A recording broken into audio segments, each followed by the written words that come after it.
In the name of the Father, and of the Son, and of the Holy Spirit. Amen. My Lord and my God, I firmly believe that you are here, that you see me, that you hear me. I adore you with profound reverence. I ask your pardon for my sins, and the grace to spend this time of prayer fruitfully. My Immaculate Mother, Saint Joseph, my Father and Lord, my guardian angel, intercede for me. A reading from the book of the prophet Nahum. We begin our prayer, and we begin a new prophet in this series that we're doing, considering the first reading of the Mass, continuous reading, which had been going through the prophets of the Old Testament. Not very many people know the prophets, except for the more famous ones, the major ones like Isaiah, Jeremiah. But there were many prophets, 6 major prophets, 12 minor prophets, 18 of them, plus some other very minor ones, not counting the false ones, like what we had just seen. The prophet whom Jeremiah fought against. See upon the mountains there advances the bearer of good news, announcing peace. He walks as optimistic, he walks as glorious and triumphant, the prophet Nahum. Celebrate your feasts, O Judah, fulfill your vows, for reverence shall be invaded. For nevermore rather shall you be invaded by this scoundrel. He is completely destroyed. The Lord will restore the vine of Jacob, the pride of Israel, though ravagers have ravaged them and ruined the tendrils. Nahum was referring, of course, to the Assyrians of Nineveh, their capital.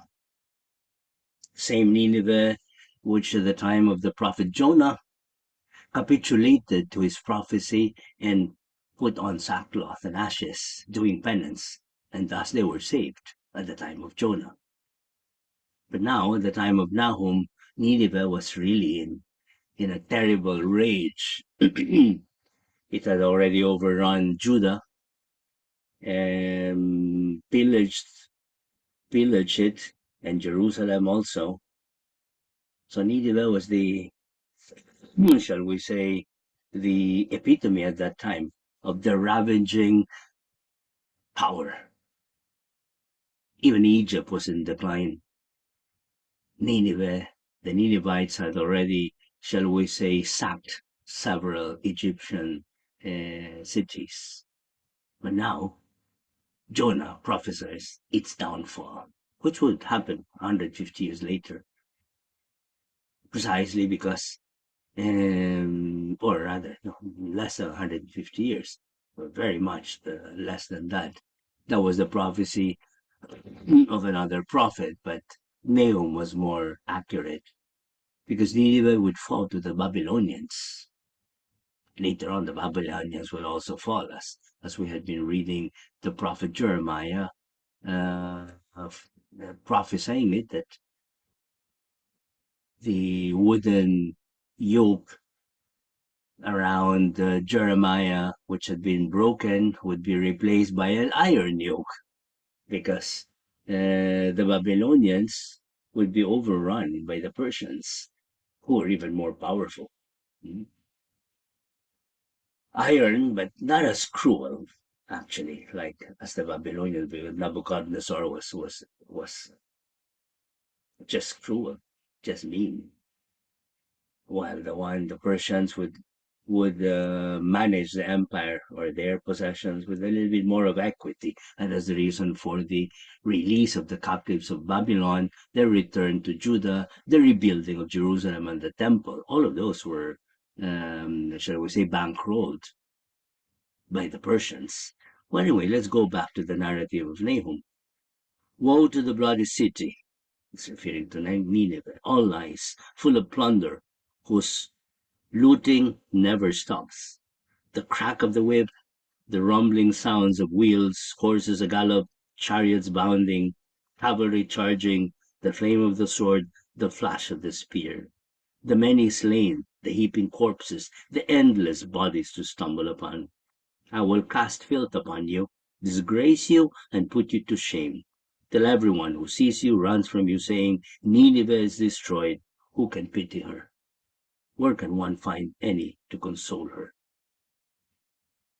Nahum, even though he's one of the minor prophets, is famous among the scholars, precisely because he belongs to a school of a group, rather, of prophets who followed a style, which is that they pursued a theme, just one theme in the whole book. Unlike Jeremiah, that followed, Jeremiah's book. That's why he's a major prophet. Remember, covered many years and many oracles put together by some scribe afterwards, after his death already. But in the case of Nahum, he followed the theme, and his theme precisely was, now we're seeing it, but in the succeeding days we'll see more of it, was the absolute dominion of God over history.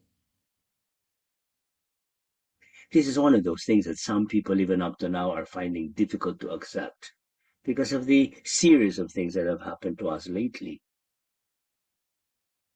Those who are much older will remember, well, that's nothing compared to the Second World War. That's nothing compared to the Cold War that we went through, or to the martial law that we went through. But anyway, for those who are younger, they look at the series of events, the pandemic, which is not yet over, the change of government, series of leaders that we have had of late, from Pinoy to Duterte, and now we have another Marcos on top. And then one wonders, really, if one doesn't have faith, what's all of this going to? Well, all of this is part of the plan of God. If one thinks clearly, one understands why this has to be, because God is the God of creation. He's also the God of history. Since God is eternal, He's above time, the way He has disposed things from the first moment of creation, from the Big Bang, was such that the combination of forces, the combination of events, well, you need a super cryo computer to have calculated all the possibilities, but God is infinite. He disposed things in such a way that all the initial impetus, initial movements, initial inertia, shall we say, would pan out in the course of history, even counting the free movements of the free spirits in the best possible way. The free spirits he cannot manipulate. What we do, you and I, cannot manipulate that. We're free. But yes, he can manipulate all the other forces around us to dispose things in such a way that still he comes out the winner. His plan comes out the winner. How often? Sometime in the past, I've told you this example. No, if one day you come home a little bit irresponsibly tipsy because you're drunk too much in the party, and you fall asleep, or somehow you lose control and you fall into a ditch, missing a huge tree there in the dark, which you didn't even see by 1 meter, and then the following day, or when they finally rescue you, and everybody heaves a sigh of relief because you missed the tree by 1 meter. Well, you have to think that you didn't do anything to miss that tree by 1 meter. You didn't even see it. The one who did something so that that tree would be 1 meter off your course was the bird who dropped the seed there 50 years ago or 70 years ago. And guess who manipulated that bird so that he dropped that seed there precisely, which was going to be 1 meter off your course 70 years afterwards. That's how God manipulates history. The inanimate beings or the non rational beings he manipulates while leaving us free. But make no mistake about it, he's the Lord of history. That's why all of these things that happen, they're all part of the divine plan. And to those who question, how can God possibly want a COVID virus? How can God possibly want this kind of leaders in the world? How can God possibly want a Putin who's there destroying the Ukraine? Well, the minute you ask why of God or how God thinks the way he does, then it's a futile exercise because you have to be God to know that. But yes, you can intuit it a bit. And now we go to the the spiritual sense of what we have just read. You can intuit it in the intimacy of your prayer without fully grasping it, but yes, intuiting the sense of this, all of this, and then acting in consequence. There's a big difference between being a victim of circumstances, sour graping, pointing fingers, or even throwing a tantrum in the process and start doing shortcuts and going against the will of God or against his commandments, and thereby adding insult to injury, so to speak, and digging oneself deeper into the rabbit hole. Or swimming with it, changing gears if necessary, adjusting our plans. Because all the time following the parameters, the supernatural ones, the ones that we see in the intimacy of our prayer. Omnia in bonum, St. Paul had declared. For those who love God, diligentibus Deum, omnia cooperantur in bonum. Everything works together unto good. Why? Because they know how to go, not with the flow of everything, but to go with the will of God, to go with what they understand is God's plan. Fine tuning their responses to circumstances one day after another. I would even say one moment after another. What makes an effective player in a team sport, basketball, for example, or football, is that he knows to stick by the plan. And then he also knows how to adjust and improvise when there are changes. When the opponent does something, for example, which was not exactly, shall we say, foreseen by the playbook. Yeah, there's a playbook. That's what all those practices are for. If they do this, we'll do this. If they do that, we'll do this. But you can't possibly foresee everything that the other party will do. So you have to improvise, and that's what makes a good player. That's what makes a fantastic captain, team captain, the playmaker, one who calls out the shots, who adjusts the place and gives the signals. And what makes a good team player for the others is that they know how to adjust it, they know how to follow, they know how to read the signs. And that's what we need to do, my brothers and sisters. As far as the COVID virus is concerned, the pandemic is concerned, it's pretty clear already what that means. The Holy Father had talked so much about it from the very beginning of the pandemic. And in these meditations, we have been touching this so many times. What was it? It was an opportunity for mankind, for you and me, to be reminded and to adjust our scheme of things, that we are not in command, God is. And we have to stop going through life the way we damn please and follow his laws. The moral code seems like it's not enforced, is in fact enforced. There are consequences to our actions. I was just thinking, some of us, some of you would have mourned the passing away of a great Filipino leader who served this country many years, decades. I'm referring to the past president, Fidel Ramos. In my batch, my high school batch, as soon as he passed that very afternoon, the news got around because there's several people there who are well connected to the government. I've talked about them in the past. I mean, in my batch, there's no less than two cabinet members, former cabinet members now. And both of them, of course, were all praises.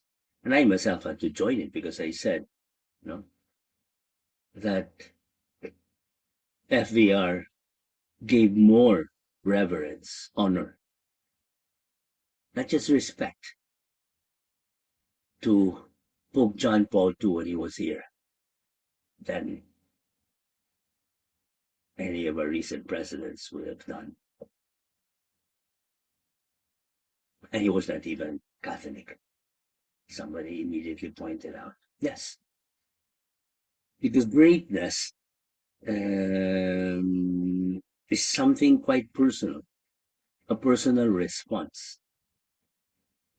And if a person chooses to do the right thing, of course, nobody's perfect. I'm not going to canonize anyone except those that the church canonizes. And the process of canonization, remember, is a very strict process. They scrutinize your whole life, all your writings, and it has to be proven. And this is the very first step. It has to be proven that you lived all the Christian virtues to a heroic degree in a judicial process, not an administrative process. Judicial. Judge, where there's a pro and a con, and there's a devil's advocate who will shoot down all the arguments of the postulator. That's how the process is. But I was saying that there are these leaders who are like this, and only history will judge them. And there are others who I like to refer to who will join not just the dustbin of history, but the garbage of history. Unfortunately, God is the Lord of history. And we would do well to try in the crucible of prayer to fathom. Well, not exactly fathom, because fathom means to plumb, to go to the depth. But no, but to try to understand as best as we can what the plan is, what the game plan is, what the playbook is, and then to act in consequence on a day-to-day basis. Even in the process, we may have to change our plans many times.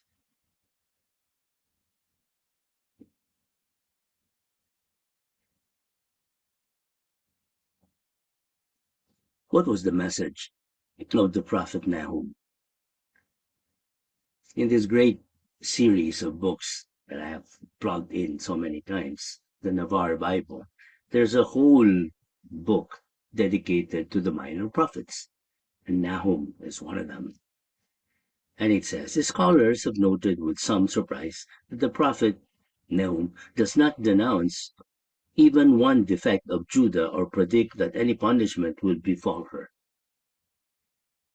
The book reads like a patriotic anthem, celebrating with delight the downfall of the oppressor. But two different themes underline Nahum's impassioned poems: God's sovereignty over all peoples and his special providence towards the chosen people. First, the sovereignty of God. God dominates the created world and the affairs of mankind, and there is no one who can successfully challenge him. This key idea in the alphabetical poem that begins the book is applied to the destruction of Nineveh. The very worst sort of sins have been committed in Assyria: idolatry, magic making, tyranny, but the whole place will be burned up. Desolate, desolation, and ruin, he would say. In this way, the prophet uses religion as the key to explain history. God is behind the splendor of Nineveh, and God is behind its fall.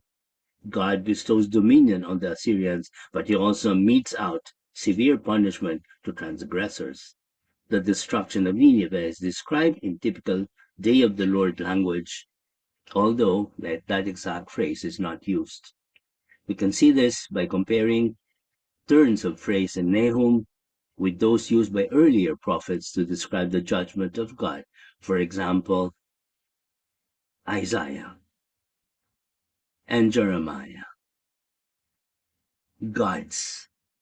absolute dominion over his creation, God's absolute dominion over the history of mankind, which, as we had said many times in the past, since the first generation of mankind, Adam and Eve, got out of track, went out of track, then everything else that will follow will be a restoration of man's fallen nature. In other words, the whole history of mankind is a history of salvation.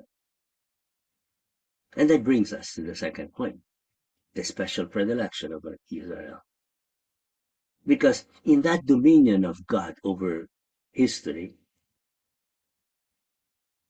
it is a dominion which has a fundamental design, not just lording it over creation, but for a purpose. The ultimate purpose, of course, is for his glory. But as far as the history of man is concerned, it's for his salvation. It's a salvation history. That's the love of predilection over mankind compared to the rest of the universe, which are just material tools, stepping stones for the good of man. And here we go again to one of my favorite themes, right? The primacy of the human person, the priority of man over the rest of the material universe. It's not a question of ecology for its own sake. It's not a matter of conservation of the tropical rainforests or of the species.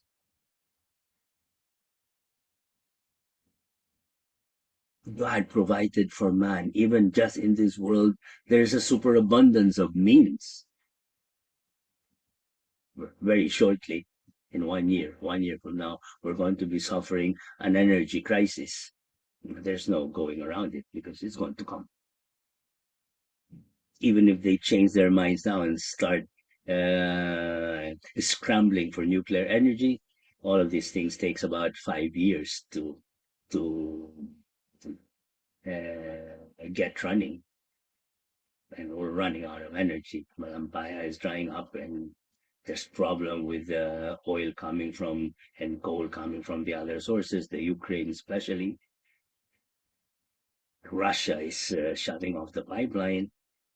Already we feel the effect in the rising cost of fuel. Well, that's just the beginning. I'm not talking here like a prophet. I'm talking because that's what all the economists and all the ones who are really thinking are saying, the technocrats. So brace yourselves. Hmm? But here's the big but. If we read through it from everything that we have said so far, for those who love God, everything will work together unto good for those who love God. Because again, there will be a big opportunity for some adjustment in our lifestyles, a great opportunity for streamlining, a great opportunity for getting our heads out of the sand that we had stuck it into. Of course, we have to open up the mines. Of course, we have to open up the fishing industry. Of course, we have to put on the nuclear power plants because the rest of the world have done that and decided on that and are laughing at us, as a matter of fact, for not having done it. But okay, now is the time to do it. I'm not talking politics or world economics. I'm talking common sense and connecting it with the readings. Because in the same way that there's a unity between the Old and the New Testaments, we have to situate the prophecies that we have read in their parallelism or in their being a figure of New Testament teachings. God's preferential love for the chosen people is now shown in God's preferential love for those who believe in Jesus Christ. So make no mistake about it. All of these sects and all of these religions who are leading people astray or which are leading people astray, they'll join the dustbin and the garbage of history as well. Look what has happened to the Jehovah's Witnesses. They used to go house to house, right? predicting the end of the world, which was going to be the millennium. Nothing happened. So now they haven't come up with their latest prediction yet, because before they were more agile. They adjusted immediately and moved up the date, move it back. But now, since the millennium, we're already in the year 22, and there's been no new announcement yet. I suppose they finally realize the futility of what they're doing. But okay. But when I say of the Jehovah's Witnesses, will one day happen also with the all the other sects that we have there. The truth will always come out. Now the thing is, for those of us who are holding that truth, for God's predilected people, meaning to say the Christians, and among that the Catholics, because we have the fullness of the faith, the fullness of Christianity is in the Catholic Church. For us to still miss the way, for us to still panic with the things that are happening around, for us still to miss the cue and not to know how to read the signs of the times, it's really unfortunate. I would even say tragic. Is the tragedy of the failed love. If we can refer to the chosen people as the Jews as being tragic because they missed the cue. They were looking forward to the Messiah, preparing him for 2,000 years, and when he finally came, they missed it. It's almost like that cartoon I saw as a child of that symphony orchestra, all of them there playing, and there was one guy who only had one role in that thing. He was managing the cymbals, which was going to come at the end. But he fell asleep. That's why he missed his cue. Can you imagine? Waiting through the whole symphony for one part and then missing it finally. That's what happened with the Jews. But, it doesn't change the fact that they are the chosen people. It doesn't change the fact that they are predilected. And so there will be a rehabilitation of the Jews. I'm not condemning the Jews or the state of Israel. They will rise.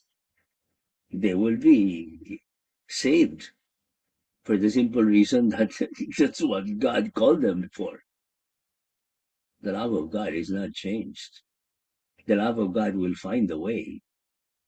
And only a persistent rejection of him will lead people to their damnation. But the fact remains, but in the course of history, since we live just parts of it, yeah, definitely, every part of it could be definitive for the persons who are living in it.